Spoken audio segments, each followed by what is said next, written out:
brutales asesinatos en dos pueblos, a cientos de kilómetros de distancia entre sí. Los crímenes parecen ser azarosos y no estar vinculados.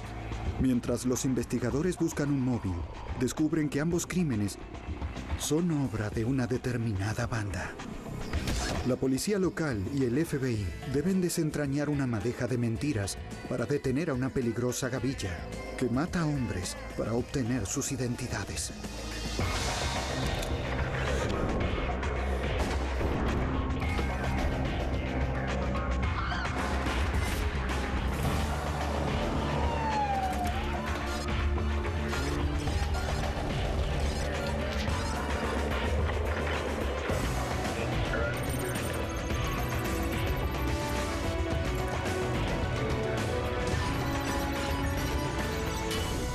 Los archivos del FBI. En Estados Unidos, el robo de identidad se cobra millones de dólares. Y en algunos casos, la vida de gente inocente. Soy Jim Kallstrom, exdirector del FBI en Nueva York. En 1999, un extraño crimen inició una intensa búsqueda por todo el sur. La misión: atrapar a alguien que robó la identidad de sus víctimas y que tenía la habilidad de esfumarse.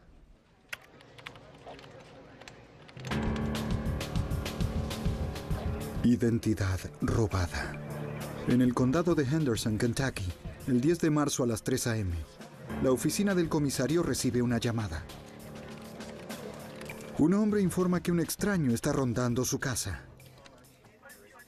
El residente comunica a la policía que el extraño forzó su camioneta y está en la puerta accionando la bocina insistentemente.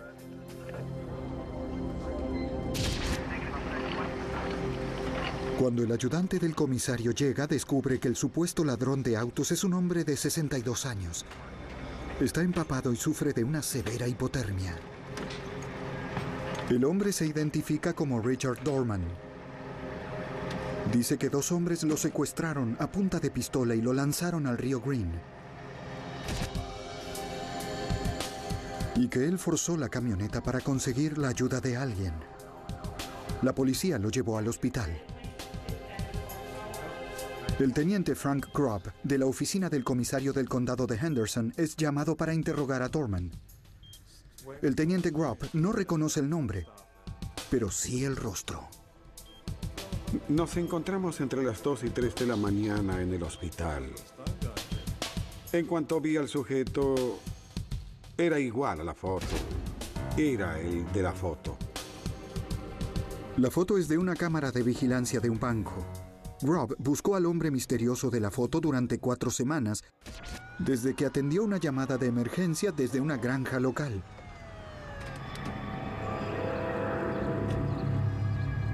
El granjero Jack Norris vivía solo en Henderson, Kentucky. El 3 de febrero, el teniente Grubb hizo un macabro hallazgo a partir de una llamada de un vecino de Norris. Cuando llegué, los asistentes me llevaron a un edificio adyacente a la casa de la víctima, donde la víctima guardaba heno. Era un cobertizo abierto. Y en el cobertizo había heno del suelo al techo, con un espacio a la izquierda para caminar. Y justo en ese espacio estaba el cuerpo de la víctima. Y en ese momento supimos que era un homicidio.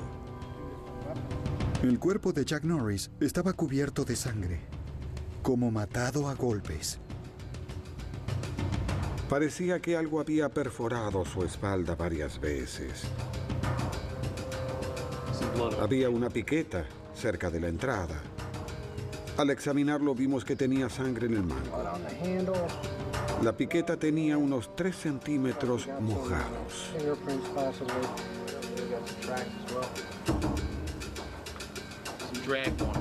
Los ayudantes del comisario siguieron explorando el área. Cerca de una pila de madera, Grubb halló una pila de heno, debajo de la cual había manchas de sangre secas. Al acercarme, vi sangre salpicada en la madera que había allí, lo que indicaba que ese había sido el punto de impacto y esa era la escena del crimen. Grubb halló un pesado poste de hierro junto al montículo de madera que tenía sangre. El levantar algo tan pesado y golpear a un hombre en la cabeza de ese modo me dice que quien sostuvo ese arma era violento, agresivo. Lo está haciendo con fuerza y con un propósito. Los investigadores buscaron pistas en la casa de la víctima. Esperaban que allí hubiera algo que pudiera dar sentido a este insólito hecho. La casa de Norris estaba revuelta. Los cajones y armarios habían sido abiertos y hurgados. ¿Quién hizo esto? ¿Se tomó su tiempo? ¿O se tomó su tiempo o había más de un individuo haciendo dos cosas a la vez? Aunque el asesino desmanteló toda la habitación, no parecía faltar ningún artículo de valor. De hecho, la cartera de la víctima estaba en su bolsillo. Una cosa que nos impactó fue que los calendarios seguían el 31 de enero, que era domingo. No habían sido pasados al 1 de febrero. Así que ubicamos el crimen en la mañana del lunes. Luego consultamos al cartero y la correspondencia de su buzón y confirmamos que no recibió el correo del lunes. Los ayudantes del comisario sondean el área. Los vecinos de la víctima proveen una pista intrigante. Enseguida el vecino dijo que este hombre tenía 2 billeteras, faltaba una de ellas. Es la que tenía su identificación. En una llevaba su identificación y en la otra las demás cosas, pero faltaba la de la identificación. La ausencia de la segunda billetera y de la identificación aumentaba la confusión. La policía recordó haber hallado una caja de cheques vacía en la casa de la víctima. Rob pensó que tal vez ese era el móvil. Las noticias del crimen de Norris corrieron rápidamente. Los residentes locales tenían miedo. ¿Quién hizo esto y por qué? Durante días, la oficina del comisario del condado de Henderson intentó resolver este crimen, pero nada parecía tener sentido. Luego, de pronto, tuvieron un dato inesperado. Un banco en el condado de Union llamó con información inquietante. El banco informó que habían recibido un cheque de un individuo salido de la cuenta de Norris y que al comparar las firmas se notaba que una era falsa. Lo único que faltaba en la casa de Norris era una identificación y una caja llena de cheques. Tal vez los cheques faltantes podrían guiarlos hasta el asesino de Norris. Fuimos al banco. Había una grabación excelente de este individuo de pie en el mostrador, pelo blanco. Había firmado con el nombre de Cleo Campbell. El hombre de cabello blanco es Richard Dorman. A pocas horas del asesinato de Jack Norris, Dorman se llamó a sí mismo Cleo Campbell y cobró un cheque de la cuenta de Norris por $1,100, casi el saldo exacto de la cuenta. El teniente Grubb conoce a Dorman. Pero ¿por qué estaba Dorman haciéndose pasar por Cleo Campbell? Tras el robo a Norris, cuando Grubb obtuvo la foto, comenzó a buscar a Campbell. Investigamos en los condados vecinos buscando a alguien llamado Cleo Campbell. No había ningún Cleo Campbell en el área que respondiera a esa descripción. Entramos en internet. Buscamos a todo Cleo Campbell que pudiéramos hallar. Si encontraba algún Cleo Campbell en cualquier estado en particular, contactaba a las autoridades locales y todos me respondían diciendo, no, este no es. Los investigadores buscaron al esquivo Cleo Campbell durante semanas, pero nada apareció. Era como si Campbell no hubiera existido. Luego Grubb se enteró de que Campbell era el nombre de una víctima de robo de Alabama.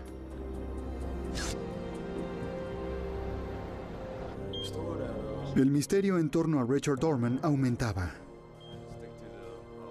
El teniente Grubb tenía muchas cosas que preguntar a Dorman. Le dije, bien, Cleo, y dije, no le importa si lo llamo Cleo, ¿verdad? Así es como yo lo conozco. Y sus ojos se abrieron bien grandes. Dorman entiende que ha sido pescado. Y de un modo realmente amable dijo, miren, no quiero que ustedes se ofendan, pero esto cruza fronteras estatales. Necesitarán a los federales aquí, al FBI.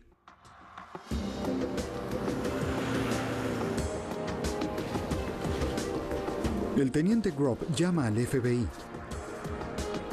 El agente especial Paul Pape se presenta para interrogar a Dorman.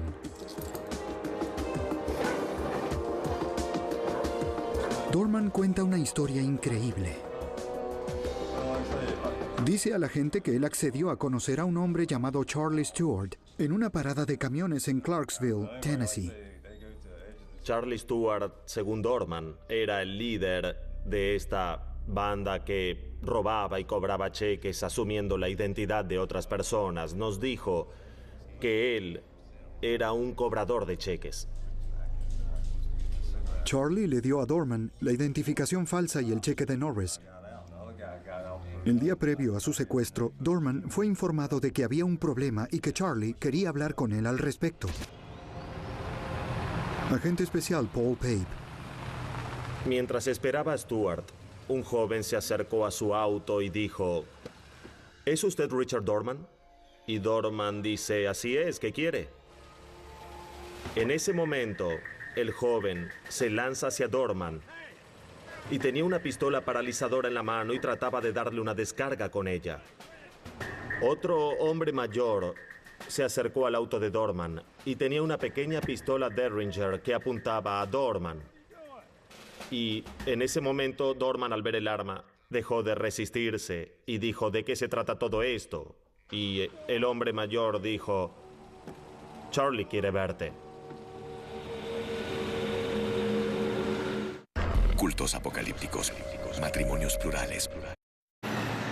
Dorman y los dos hombres fueron hacia el norte hasta llegar al río Green, en Kentucky. Dorman dijo que pararon en una calle de tierra junto al río y lo hicieron salir del auto e ir hacia la parte trasera del auto. Le dieron a Dorman un cigarrillo. El hombre mayor le dijo que tenían que llevarlo a ver a Charlie, pero para eso tenían que meterlo en la cajuela. Dorman no tenía opción. Los dos hombres le pidieron su billetera.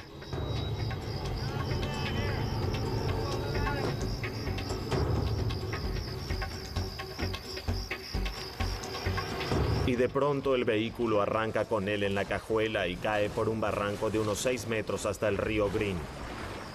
Cuando el vehículo toca el río, la cajuela se abre. Dorman logra salir antes de que el auto se hunda. Se aferra a un tronco y flota río abajo unos 100 o 200 metros. Los secuestradores para entonces creen que él estaría ahogado o que moriría de frío por la temperatura del agua. Dorman dice a los agentes que nunca había visto a los dos hombres que trataron de matarlo, pero que está seguro de que trabajaban para Charlie Stewart. Stewart es un hombre bien conocido por el teniente Grubb. Un hombre que Grubb cree que debió estar involucrado en el homicidio de Jack Norris. Ahora tendrá que probarlo. En la mañana del 8 de febrero en Alabama, 5 días después del homicidio de Norris en Kentucky, un ayudante del comisario del condado de Morgan atendió un llamado. Alguien abandonó una camioneta en la vieja cantera del lago Gum. El frente del vehículo estaba sumergido. El oficial revisó la parte trasera. Adentro había un viejo edredón. Había muchos papeles y estaba el cuerpo de un hombre. Las muñecas de la víctima estaban atadas, su rostro cubierto con cinta adhesiva. Había un cuerpo en una camioneta en la cantera, no respiraba, no había ningún movimiento en su pecho. Era obvio que estaba muerto. El detective Terry Kelly es un investigador criminal de la oficina del comisario del condado de Morgan. Cuando un oficial se topa con cualquier escena de crimen, y en especial un homicidio que pueda tener evidencia, observa lo que puede, da un paso atrás, llama a los investigadores y ahí entramos en acción. Los investigadores aseguraron la escena y esperaron a que llegara el equipo forense. El capitán Mike Corley. Es difícil tener paciencia en un caso así, pero sabíamos que cualquier daño o contaminación de la evidencia sería crucial en la corte. La unidad forense llegó a la cantera de rocas. La víctima era un hombre blanco. Parecía tener alrededor de 50 años. Los forenses comenzaron a procesar la escena, que consiste en fotografiar, medir, ver si hay alguna huella latente en el vehículo que valga la pena procesar. Los investigadores abrieron la otra puerta y vieron una manta negra.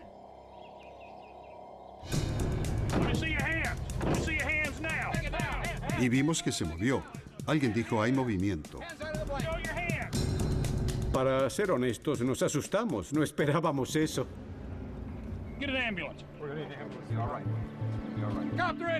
Debajo del material, los investigadores hallaron a una mujer. Había recibido terribles golpes.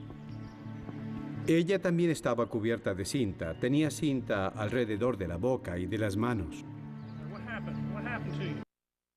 Es extremadamente peligroso, exageradamente caro y sumamente ilegal. Durante los lunes de motores, en Oklahoma City se encuentran los autos más rápidos del país. Todo se trata de quién puede acelerar más rápido. Para mí es más importante ganar una carrera que hacer el pago de mi casa. Carreras Prohibidas. Un nuevo episodio esta noche a las 8 en Discovery en español. ¿Cómo te sentirías si estuvieras atado a una cuerda con un extraño? Lo compararía a estar casado con la peor mujer que te puedas imaginar. ¿Y si llegan a descubrir que tienen personalidades distintas? Es una tortura tanto psicológica como física. No solo eso, pero por 21 días... Estar encadenado es un dolor en el... Mira lo que significa sobrevivir en condiciones extremas y atado a la última persona que hubieras imaginado. No sé si quiero hacer esto. Una nueva serie, Unidos en el Peligro, el jueves a las 10 en Discovery en español. Durante los jueves de aventura.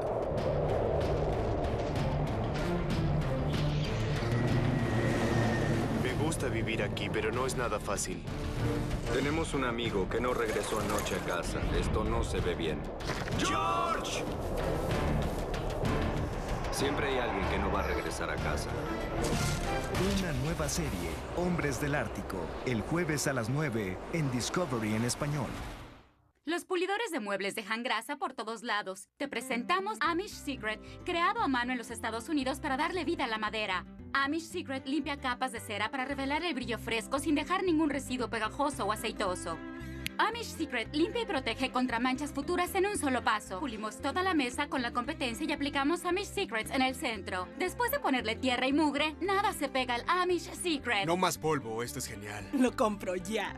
Limpia, pule y restaura con Amish Secret por solo $10. Te garantizamos que nuestra fórmula artesanal nutrirá tu madera y la restaurará a ese brillo original o te devolvemos tu dinero. Llama ahora y duplicaremos tu pedido. Llévate una segunda botella con el aplicador rápido para áreas muy grandes como mesas. Pero aún hay más. También puedes llevarte estos marcadores de Amish Secret para reparar muebles. Puedes reparar cualquier rasguño de cualquier color en tu madera. Te llevas todo. ¡Llama ya! Llama al 1-800-341-7314 y reciba la oferta especial Amish con su orden. Llama al 1-800-341-7314.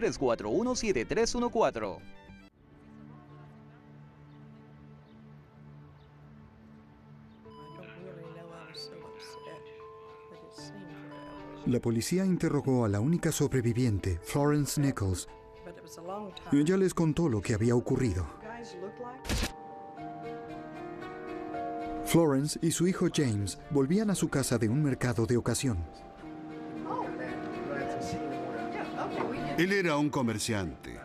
Tenía una pequeña tienda que era una especie de tienda familiar de armas y guitarras e instrumentos musicales. Y vivían juntos en Eva y habían estado casi siempre en esa comunidad. Minutos más tarde golpearon la puerta. Era un joven pidiendo indicaciones. Ingresó en la casa por la fuerza. Y luego la atacó.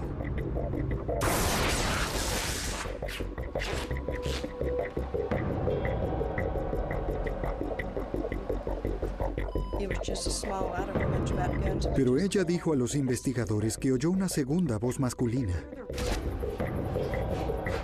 Hasta donde pudo percibirlo, el otro cruzó corriendo la sala y bajó hasta donde estaba su hijo James.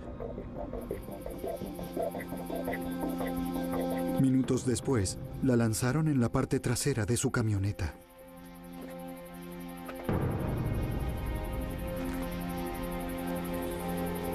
Algo muy pesado fue arrojado sobre ella. Era el cuerpo de su hijo.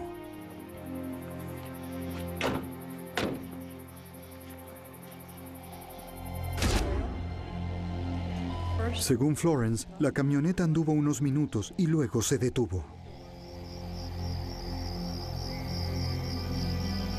Ella había estado en esa camioneta tal vez por unas 14 a 16 horas, según pudimos calcular.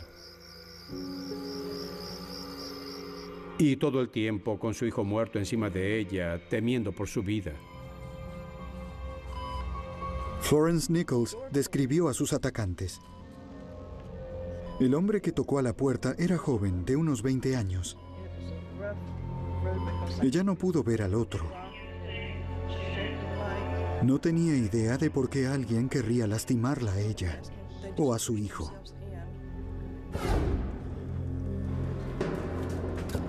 Los investigadores revisaron la casa de los Nichols buscando pistas. Nada parecía faltar. Él tenía una colección de armas muy grande. Había una gran cantidad de cuchillos de colección. Dejaron muchas cosas que podrían ser buenos elementos para robar. No parecía ser un robo, y si no era un robo, ¿por qué matarían a alguien? ¿Cuál fue el móvil? ¿Qué había pasado? Así que era un caso extraño.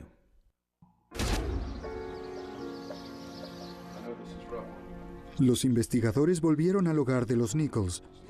Querían revisar la casa por segunda vez en caso de haber omitido algo.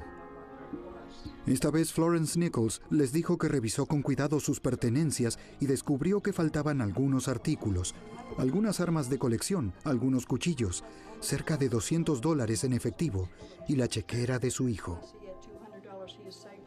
Esos cheques aparecerán en algún lugar con alguien falso. Eso podría guiarnos hasta el perpetrador, así que de algún modo era una buena noticia que faltara la chequera.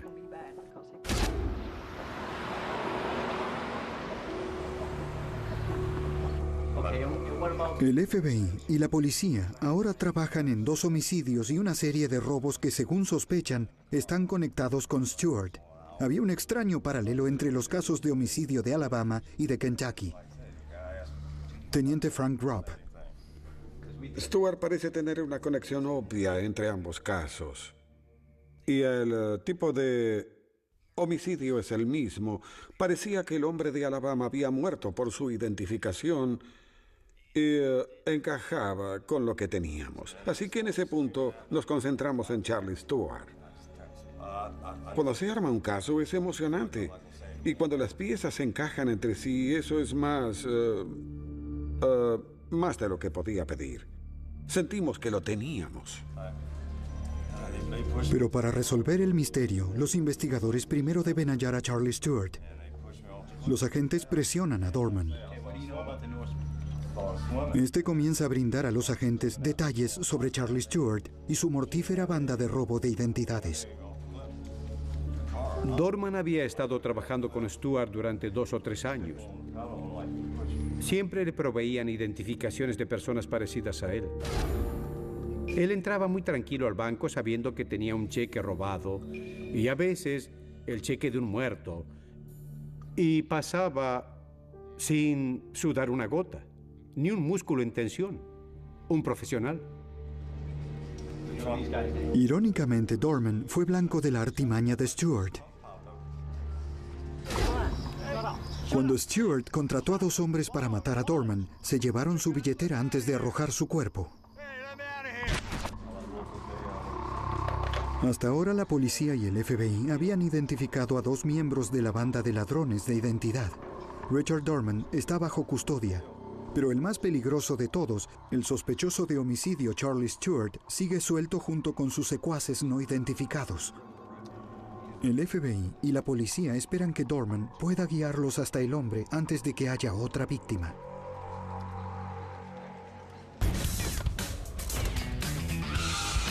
En Ohio, todos vivimos. Un agente atendió un llamado desde la cantera de rocas. Un residente denunció que alguien había robado su tractor. Cuando el agente llegó a investigar el área, vio un Pontiac Grand Prix 1977 de color gris. El capó del vehículo parecía estar caliente, pero no había conductor. El agente anotó el número de matrícula y buscó al dueño. Pero cuando volvió, el Grand Prix ya no estaba. El Grand Prix estaba estacionado a 140 metros de donde se halló la camioneta a la mañana siguiente. El capitán Mike Corley. Era algo demasiado coincidente para que no tuvieran relación. El Grand Prix gris era ahora la mejor pista de los investigadores. Terry Kelly. Decidimos emitir un pedido de alerta para detectar este vehículo, el Pontiac gris. Así que eso fue transmitido a la policía local. Los medios tienen escáneres, captaron la señal, preguntaron y les dijimos, sí, estamos buscando este vehículo, es de probable interés en un homicidio. Solo queremos hablar con sus dueños para saber si vieron o oyeron algo inusual en la zona esa noche. Tuvimos varios llamados telefónicos de gente que vio el auto. Reunieron varios datos, pero ninguno resultó ser el auto que buscaban.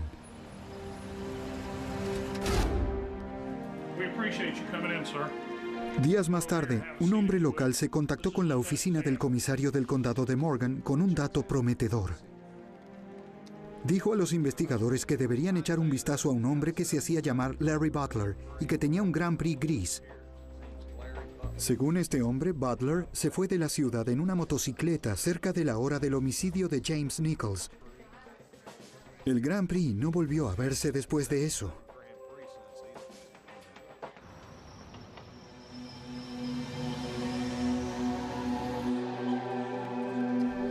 Cuando la policía investigó los antecedentes criminales de Butler, descubrió que Larry Butler era un alias.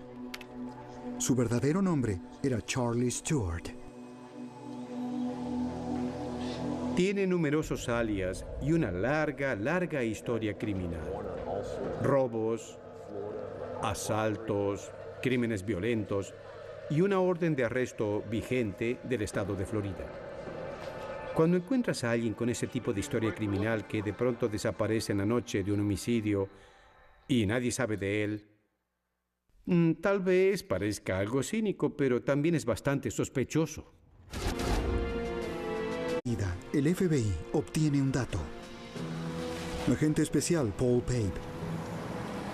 Alguien me llama a la oficina y dice que tiene información importante. Esta persona nos dice que las 2 personas responsables por esas muertes son Billy Lyon y su padre, Larry Lyon, ambos de Henderson, Kentucky.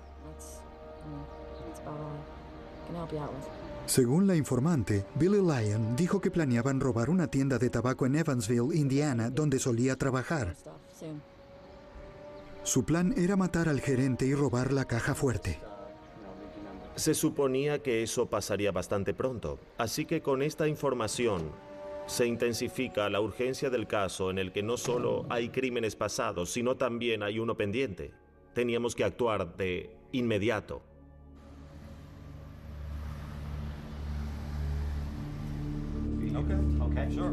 El teniente Frank Gropp, de la oficina del comisario en Kentucky, condado de Henderson, Paul Pape, yo y la policía local dispusimos fotos consistentes en 6 o más fotos de individuos parecidos entre sí y se las mostramos a Dorman. Dorman de inmediato identificó a Larry Lyon y a su hijo, Billy Lyon, de 18 años, entre las fotografías.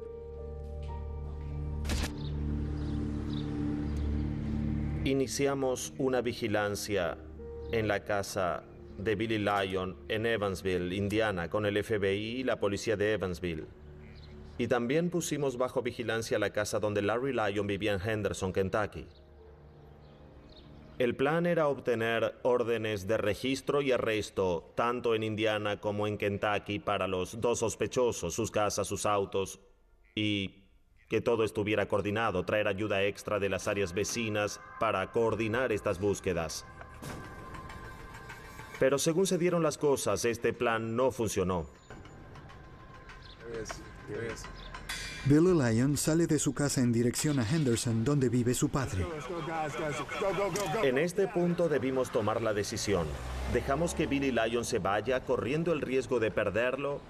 ¿O de que vaya hasta la casa de Larry Lyon para coordinar con él el crimen en la tienda de tabaco? Tomamos la decisión de detener a Billy Lyon y arrestarlo.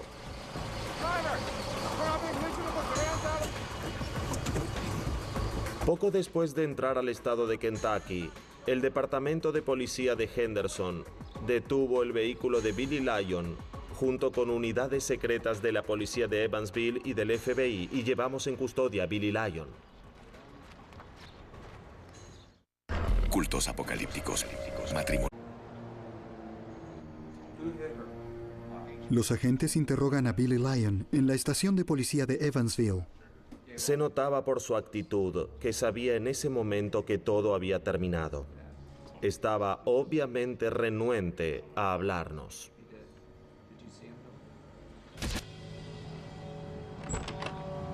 Mientras Billy es interrogado, los ayudantes del comisario de Henderson vigilan la residencia de su padre. Observan a Larry Lyon partir deprisa.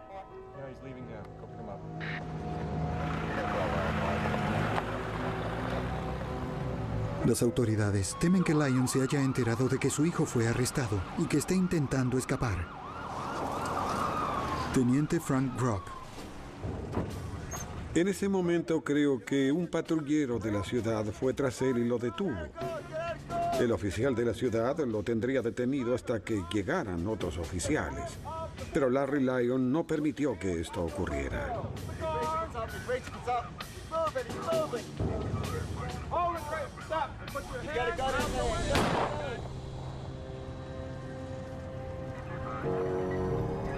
Larry Lyon es llevado de urgencia al hospital de Evansville, donde muere a causa del disparo que se dio. En la estación de policía de Evansville, el agente especial Pape continúa interrogando a Billy Lyon. Pensé que si le decía que su padre se había matado, terminaría la entrevista, lógicamente. Así que no le conté sobre su padre en ese exacto momento, seguí con la entrevista. Al principio había que sacarle las palabras con tirabuzón.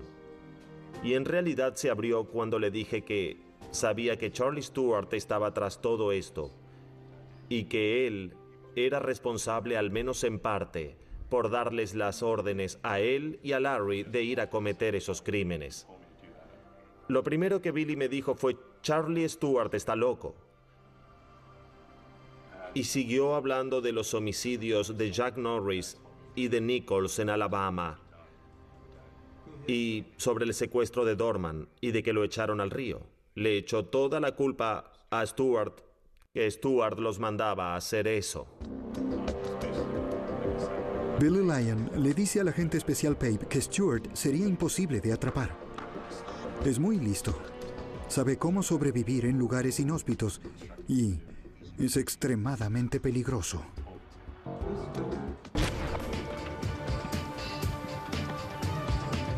Un escuadrón combinado de agentes del FBI y de la policía local allanó la casa de Stewart.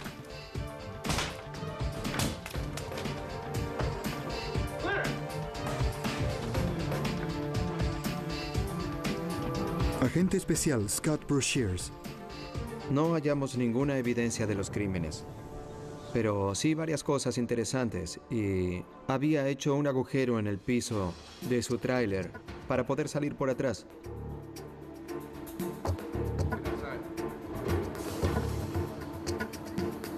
Encontramos una camioneta entre los arbustos que ni siquiera vimos al llegar, pero tenía un cable telefónico con el que podía comunicarse con su tráiler. Dentro de la camioneta, los agentes hallaron 20 armas y municiones. Él podía usarlo como refugio y alejarse de todos por un largo tiempo. Así que supimos que no sería fácil atraparlo y que si nos cruzábamos con él, probablemente habría una batalla. Aparentemente Stewart se había preparado para este momento por largo tiempo y ahora desapareció.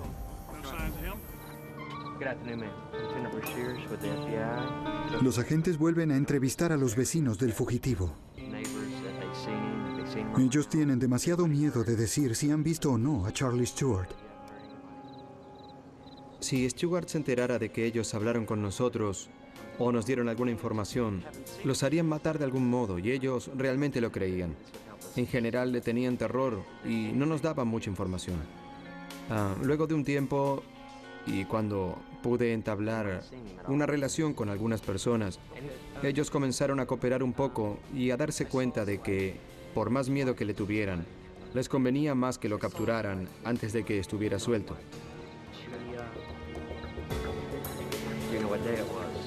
Poco a poco, los vecinos de Stewart comienzan a dar información. Nos dijeron que su esposa había comprado un saco de dormir y algunas prendas que eran muy grandes para sus hijos.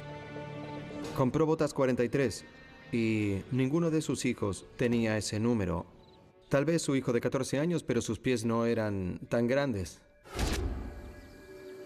Era más evidencia de que Stewart se ocultaba en el área. Las autoridades intentaron una táctica diferente. Agrupamos varios agentes dentro del FBI que nos pareció que podíamos enviar para hablar con la esposa de Stewart, para hacer preguntas sobre esto y sobre aquello. El FBI da con un amigo de Stewart que accedió a cooperar con la policía. El hombre lo conoce desde hace años.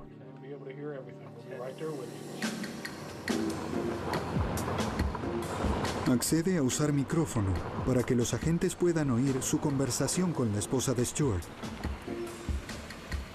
En este punto estábamos listos para salir corriendo. Estábamos bastante seguros de que él estaría allí. El cooperador se acerca a la casa. La persona entró. No había nadie. Golpeó la puerta y no vio nada. Tuvo que caminar por la calle de tierra para volver a su auto. Y luego, al entrar en su auto, vio por el espejo retrovisor y creyó ver a alguien entrar en el tráiler. Y le pareció que era Charlie Stewart. Y volvió a mirar y no vio otra vez a la persona. Y nos dijo, ¿saben? Estoy seguro de que vi a Stewart en el tráiler. Dijo, fue un vistazo y al darme vuelta no estaba, pero estoy seguro de que lo vi. Agente especial Paul Pape. ¿Quién sabe qué hubiese pasado y si estaba armado? Hubiese sido una ruleta rusa enviar a alguien a apresarlo en ese momento. No puedes entrar a patadas en el bosque para encontrarlo. Tienes que hacer que salga de ahí. Deben elaborar un plan para atrapar al peligroso fugitivo. El fugitivo Charles Stewart es buscado por fraude bancario, secuestro, asesinato por encargo y homicidio. El FBI y las autoridades de Alabama creen que está oculto en los espesos bosques detrás de su casa. Agente especial Scott Brashears. Comenzamos a armar la teoría de que podría estar viviendo en estos bosques, ya sea en una carpa o en una de esas cuevas. Tal vez regrese al caer el sol para pasar la noche con su familia. Antes de que salga el sol, regresa al monte. Fui con 3 o 4 muchachos de nuestra oficina y caminamos por el bosque como si fuéramos cazadores.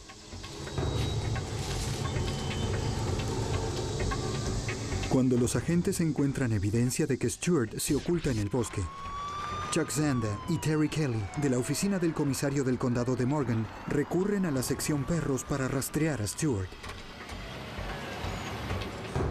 Yo había buscado a Charlie por alrededor de un año. Le dediqué muchas horas y realmente no lograba encontrarlo.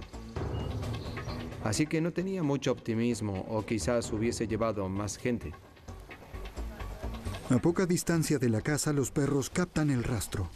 Detective Terry Kelly. Los perros hallan el rastro y lo siguen con fuerza y rapidez casi de inmediato. Y así comenzó. Los perros nos guiaron hasta un árbol y empezaron a ladrar hacia el árbol. Y nos dio un poco de miedo pensar que podría estar allí arriba.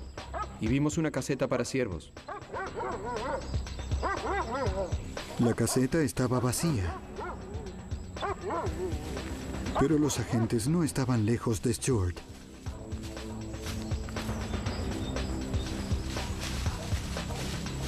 Los canes siguieron el rastro por un barranco hasta un arroyo. Dimos algunas vueltas y los perros hallaron una cueva. Nos detuvimos un instante porque no sabíamos qué había en la cueva. Los perros entraron y volvieron a salir, pero no era muy profunda y con nuestras linternas pudimos ver. Había comida fresca, un saco de dormir y otras provisiones para acampar. Stuart no puede estar lejos. De pronto vi a Scott Brashears cruzar el campo y parecía que estaba corriendo una carrera. Estaba sin aire y vino a decirnos que hallaron el lugar. Estamos cerca, dijo. Hallamos su cueva. Capitán Mike Corley. Tan pronto como pude llamé y pedí la ayuda de todo el que estuviera en servicio ese día. Pedí la unidad aérea y comencé a traer a todos allí. Tuvimos respuesta de la policía estatal, algunos oficiales de la policía local y de la oficina del comisario. Y tratamos de establecer un perímetro de este bosque de 3 kilómetros por 8. Había tal vez unos 20 a 30 oficiales allí.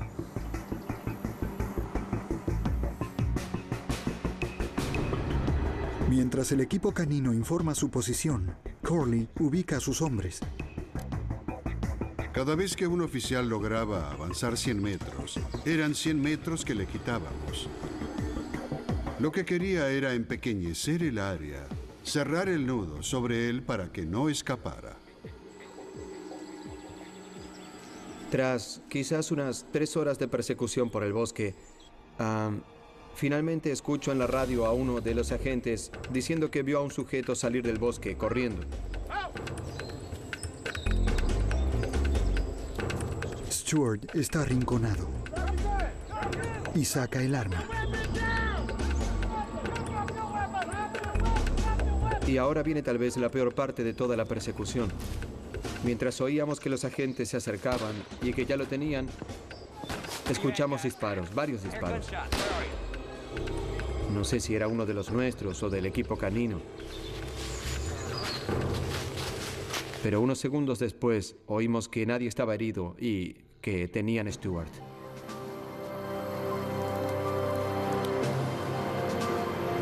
Una larga cacería había terminado. Una cacería que comenzó casi 1 año y medio atrás. Charlie era un hombre temible. Tenía una expresión muy fría en sus ojos, muy fría y temible. Me alegra mucho que esté preso, realmente.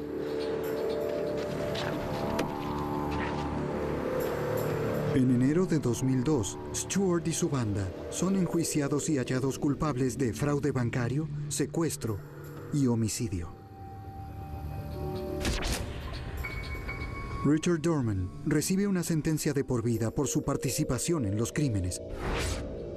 Billy Lyon también recibe cadena perpetua. Charles Louis Stuart es condenado por todos los cargos. Lo sentencian a cadena perpetua sin posibilidad de libertad condicional. Las autoridades creen que Charlie Stewart fue el cerebro de toda la operación.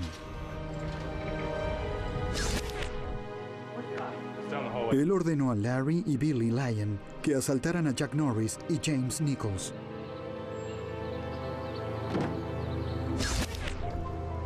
Luego entregó las identificaciones y chequeras robadas a Richard Dorman, el cuarto miembro de la banda, para que pudiera vaciar sus cuentas bancarias. Stewart eligió a sus víctimas con cuidado, basándose en su parecido con Dorman. Es un cuadro alarmante. 2 hombres inocentes están muertos simplemente por su aspecto.